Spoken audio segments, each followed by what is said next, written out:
말씀인데요. 뭐 그 세계 전체를 본다면 아름다운 건축물이 수태 많이 남아 있습니다.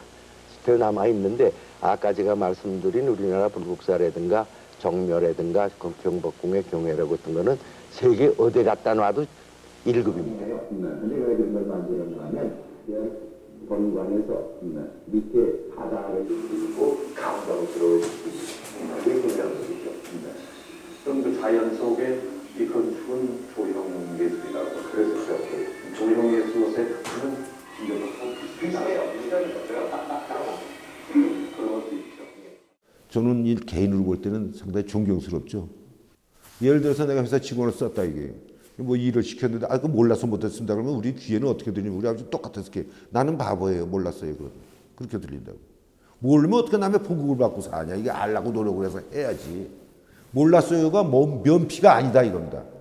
우린 몰라서 못한다는 말을 들으면 난 바본데요로 들려요 지금도. 그런 스타일이지라고. 그러니까.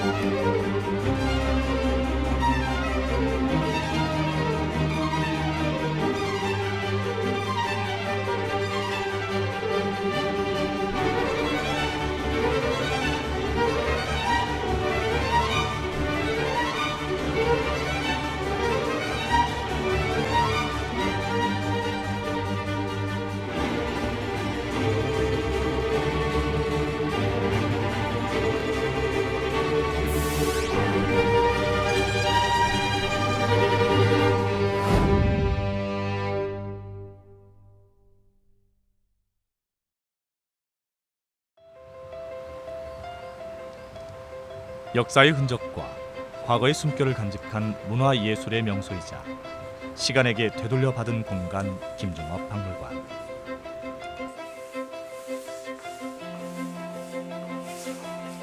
이곳에서 건축가 김중업의 장남 김희조 씨를 만났다.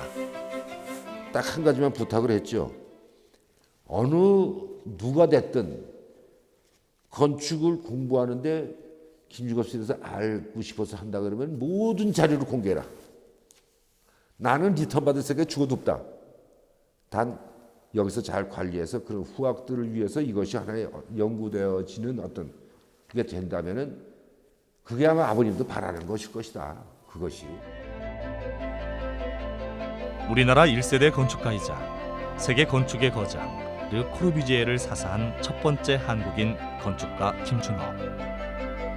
그의 건축은 선과 지붕으로 기억된다. 그에게 건축이란 삶의 신비와 조화가 되새겨지는 일. 김중업 선생님은 도시나 건축적인 사회적인 문제에 대해서 자기 소신껏 발언하셨고 그런 문제에 회피하지 않는 책임의식이 있는 그런 낭만주의 건축가라고 이렇게 할 수 있을까요? 자기 자신이 성장하면서 가졌던 어떤 동심의 세계, 또 자기가 성장했던 어떤 이 풍토에서의 어떤 그런 문화적 의식, 이런 것들을 건축에 녹여내려고 이렇게 했던 것 같아요, 제가 보면은. 그의 건축 인생은 일본 유학 시절부터다. 당시 요코하마 관립고등보통학교 건축과 교수였던 나카무라 준페이 교수는 훗날 그의 건축 영향을 미쳤던 사람 중 한 명. 이후 졸업과 함께 건축가로서 인생을 시작한 김중업은 청년 시절부터 쓸만한 건축가로 두각을 나타낸다. 그는 귀국 후 서울대학교 공과대학에서 조교수로 후학을 양성했다. 하지만 나라의 역사처럼 그의 개인 역사도 굴곡이 심하다. 부산 피난 시절은 힘겨운 생존 시대였다. 이제 부산에서는 그 가게 됐을 때에 그게 아주 에피소드가 많은 모양이에요. 그러니까 그때 조치훈이니 조지훈이 몇 명 가지고 아마 무슨 다방에 될 예술가들이 모이는 그런 데가 있었던 것 같아요. 나 얘기를 들어보니까 거기 시인도 있고 화가도 있고 여러 가지 사람들이 모이는 데인데 거기서 못 가가지고 한 달 군달을 하니까 왜냐면 5개 6개 대학을 강의를 나가서 가족을 먹여 살릴 때니까. 한국 전쟁 중 그는 유네스코에서 주최한 베니스 세계예술가 회의에 참가하게 된다. 그의 참가는 김중업뿐 아니라 한국 건축계의 역사적인 출발점이 됐다. 당시 세계 건축의 흐름을 이끌었던 세계 건축의 거장 르 코르비제의 만남이 이루어진 것이다. 세계 현대 건축의 역사 속에 중요한 자취를 남긴 건축가 르 코르비지에. 그가 남긴 많은 건축물들은 근대 건축의 교과서라 평가되고 있다. 기능에 충실하면서도 대담하고 조소적인 표현을 한 것으로 유명하다. 특히 구조에서 독립된 인명과 옥상 정원 등 그가 주장한 근대 건축의 5가지 원칙은 세계 건축에 커다란 영향을 미쳤다. 사실 그 르코르비제는 그 미스 반델로에와 함께 당시 세계 건축을 양분하고 있었던 대단히 중요한 건축가였습니다. 아마 제가 알기로는 김중업 선생님께서 일본에 유학할 당시에 이미 르코르비제를 알고 계셨던 걸로 알고 있고요. 그리고 해방 이후에 서울대학교에서 건축을 가리키면서 아마 르코르비제 건축에 대해서 더욱 깊게 연구하고 관심을 가졌던 걸로 그렇게 알고 있습니다. 그리고 굉장히 어려운 여건에도 불구하고 전쟁 중에 베니스로 가겠다고 그렇게 결심을 하게 된 이유 중에 하나가 바로 르코르비제가 이 회의에 참석한다는 정보를 얻었다고 그렇게 말씀을 하셨습니다. 그런 점으로 보면 이미 그 베니스로 가기 전부터 르코르비제 사무실에서 일을 한번 해보겠다는 생각을 굉장히 강하게 가지셨고 그 기회를 그가 좋아했던 르 코르비지에는 의장단의 한 사람으로 와 있었다. 김중업은 르 코르비지에게 먼저 말을 걸어 자기소개를 했다. 르 코르비지에를 만나기 위해 낯선 곳으로 무작정 여정을 잡았던 한국의 건축가 김중업은 그렇게 그의 제자가 되기 위해 프랑스 파리로 향한다. 이제 베니스에 갔더니 단상에 코르비제 선생이 앉아 계시더라는 거예요. 그걸 보고 이제 회의를 마친 다음에 무작정 이제 코르비제 선생한테 날 이게 제자로 받아주면 안 되겠느냐 이렇게 했더니 답변 없이 그냥 코르비제 선생이 그냥 가셨다는 거예요. 그의 불란서까지 찾아갔대요. 그래서 좀 받아달라. 그 어떤 옥상 플랜을 한번 해봐라. 그게 인도 샹디갈의 어느 한 건물의 옥상이었던 것 같은데 그걸 한번 디자인해봐라. 이렇게 하고 일주일간 쳐다도 눈길도 주지 않았는데 혼자서 그냥 온갖 스케치를 다 했다는 거예요.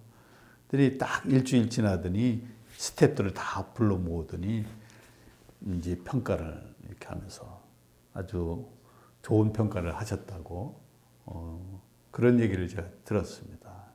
근데 그 스케치를 보고 코르비제가 이제 처음으로 인정을 하셨던 것 같아요.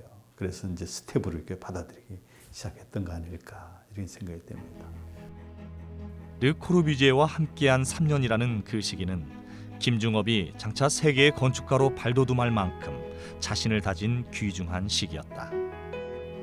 뒷날 주한 프랑스 대사관 설계에 그가 응모하도록 추천해준 것도 르 코르비제였는데 스승은 그의 완성된 설계를 보고 무척 기뻐했다고 한다. 김중업의 건축 수첩에는 그가 유럽에 머물며 얼마나 많은 건축물을 둘러봤는지가 기록으로 남아있다. 그는 많은 여행을 통해 유럽의 건축물들을 직접 체험해봤고 그때 감동과 영감을 세세히 기록했다. 이런 과정은 르 코르비제의 아래서 그가 쌓은 실력 못지않게 이후 그의 건축에 있어 중요한 밑거름이 된다. 서구의 현대 건축을 직접 경험한 김중업의 귀국은 한국 건축계에 새로운 기대를 심어주었다. 일본을 통해서 변형된 현대 건축을 봐왔던 사람들은 그를 통해 서구 현대 건축의 원형을 보고 싶어했다. 1956년 열린 김중업 건축 설계 전시회는 이런 기대에 부응한 행사로 평가된다. 이후 건축 연구소를 열고 본격적인 자기 모색을 시작했다. 유려한 곡선, 수직과 수평이 강조되는 직선, 날카로운 예각의 선은 그의 손에서 세상 밖으로 나왔다. 이 시기에 김중업은 몇 개의 학교 건축을 포함해서 상당히 많은 건축을 실현시킨다. 서강대 본관을 비롯한 학교 건축에는 그가 체험한 서구 현대 건축의 형태가 많이 담겨 있었다. 당시 그 한국의 건축계는 대부분 그 일제시대 때 경성 고공을 졸업했던 분들이 몇몇 있어 그 이끌고 가고 있었습니다. 그런 점에서 보면 대단히 국제적인 흐름과 동떨어진 그런 상황이었습니다.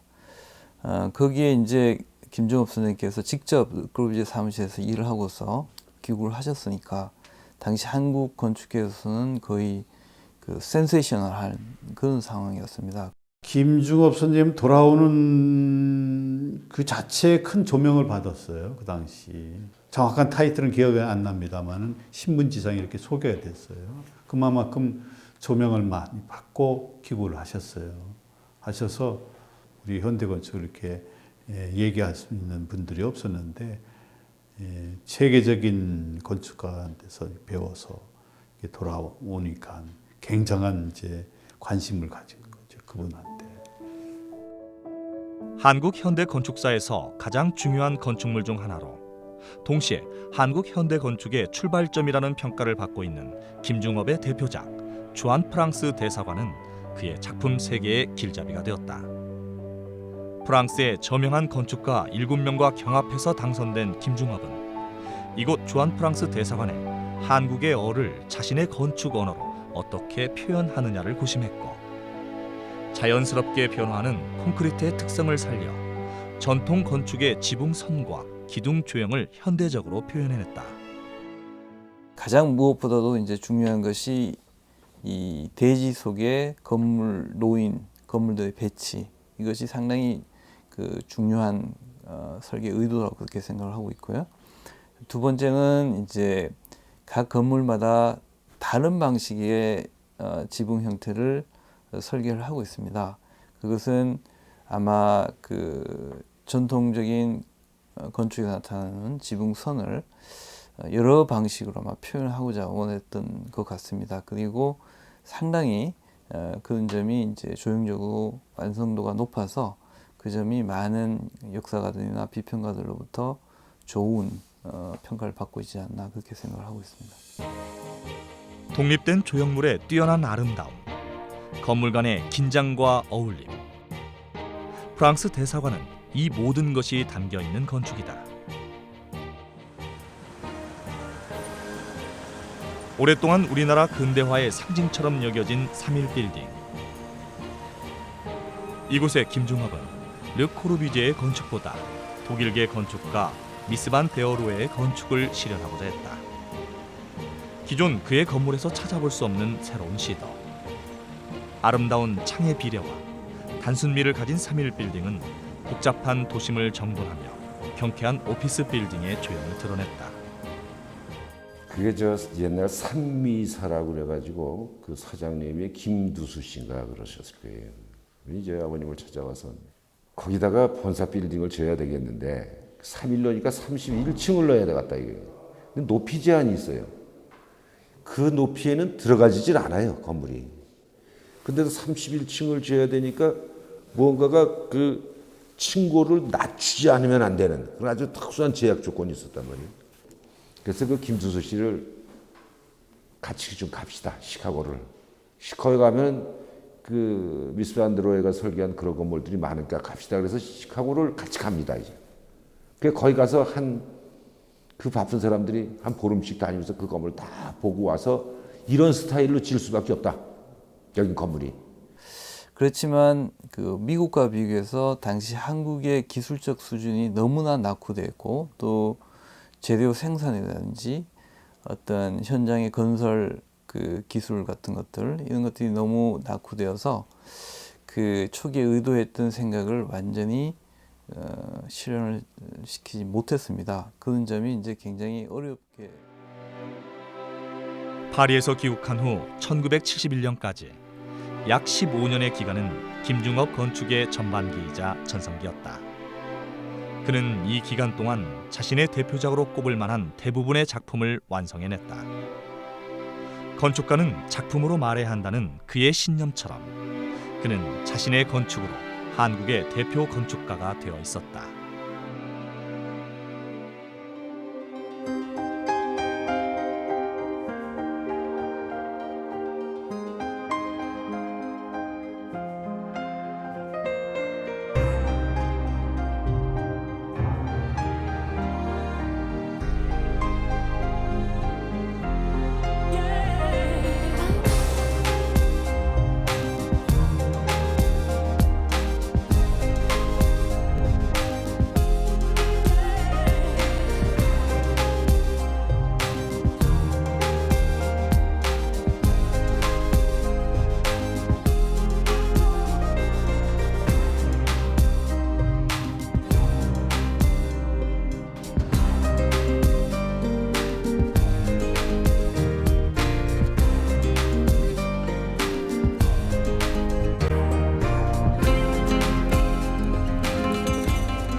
(71년도에) 그 와우 아파트 붕괴 사건과 연이어서 광주 대단지 성남으로의 그 철거민 이주 문제가 불거져서 그것이 그의 정보부에서 폭동의 주모 자로 이게 몰렸다든가 하여튼 그래서 어느 날 갑자기 정부부에 불려가서 아마 고초를 겪으셨을 것 같아요.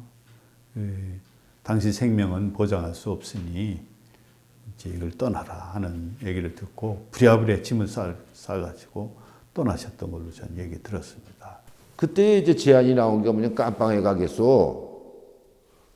해외로 나가셔서 좀 피해주는 게 낫겠소. 남은 길 깜빵 가겠어요?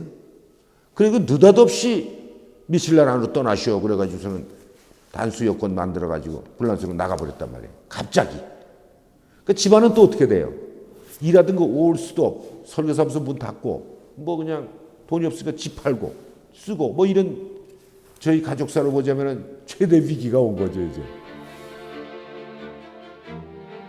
성남시의 정책을 공개 비판했다는 누명으로 나는 프랑스로 출국당했다.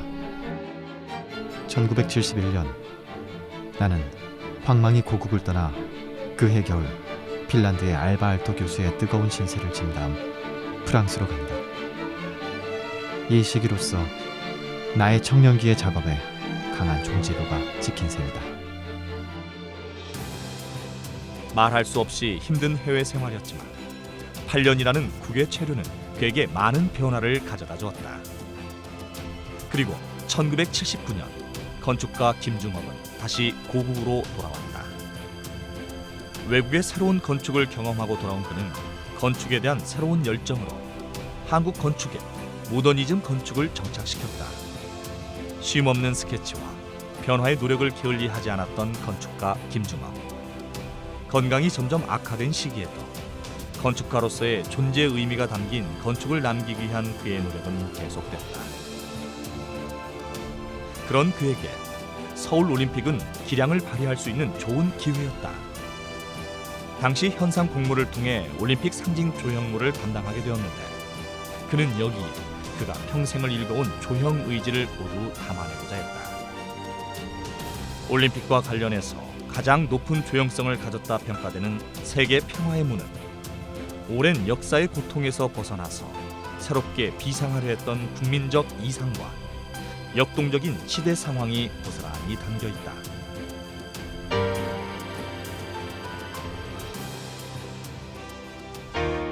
건축을 작곡에 비유하던 시심의 건축가. 현재의 건축을 만들면서 그 건축이 역사 속에서 무엇으로 남아야 할지 고민했던 사람. 대지 위에 자신의 어휘를 남기고자 쉼없이 달려온 건축가 김중업. 참 훌륭한 건축가였었다. 상당히 천진스러운 데가 있었던 분이다. 동심의 세계를 갖고 계셨던 분이다. 건축에 그토록 열정적인 분이 있을까 할 정도로 건축에 대해서 엄청난 열정을 가진 분이라 그렇게 생각을 합니다.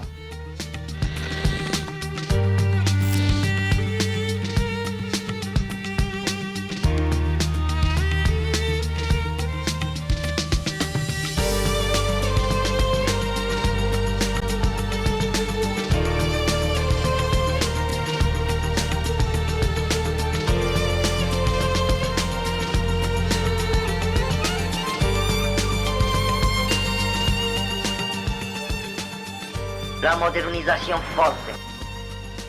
Ah, je n'aime pas du tout la modernisation forte. Romesca. La modernisation forte, c'est les architectes, les urbanistes, les promoteurs, les banquiers, les sociologues, les publicistes, les informaticiens manipulés par les pouvoirs inhumains. Oui, effectivement. Mon travail est sûrement orgueilleux et solitaire. Mais dans ce monde, comment ne pas faire une architecture qui s'installe dans l'orgueil ou qui reste solitaire? Nous sommes complètement coupés de la foule et contraints à dévoyer notre art au profit de la rentabilité. C'est un de nombreux problèmes qui se posent à nous architectes.